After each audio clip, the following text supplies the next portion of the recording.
તો અમદાવાદના વિશાલા તથા વિચાર ટ્રસ્ટ દ્વારા વિશ્વ રંગભૂમિ દિન પર્વ નિમિત્તે અને ઉજવણી કરવામાં આવી હતી। વિશાલાનો પણ જન્મદિવસ હોવાથી છેલ્લા 11 વર્ષથી રંગભૂમિ સાથે જોડાયેલા વડીલ કલાકારોનું સન્માન કરવામાં આવ્યું। આ રીતે વર્ષે પણ કુલ 12 જેટલા ગુજરાતી અને મુંબઈના રંગભૂમિના કલાકારોનું સન્માન કરવામાં આવ્યું હતું।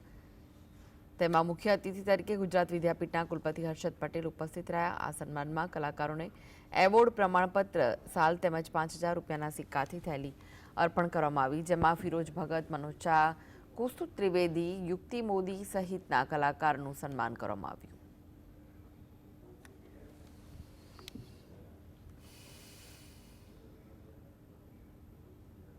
આ ફેરીએ 10 એવોર્ડી અમદાવાદ અને ગુજરાત અને બોમ્બેથી આવેલા છે અને દર ફેરી અમે એક ઉક્તિ પ્રતિમા જે નાની ઉંમરના છે પણ નાટ્યમાં જીવન આપે છે। જ્યારે કલાના ક્ષેત્રનું સન્માન કલાકારોની વચ્ચે અને આવા વિશાલા જેવા સાંસ્કૃતિક વિરાસત જેને કહી શકાય ત્યાં સન્માન થઈ રહ્યું છે ત્યારે મને ખરેખર એનો આનંદ છે।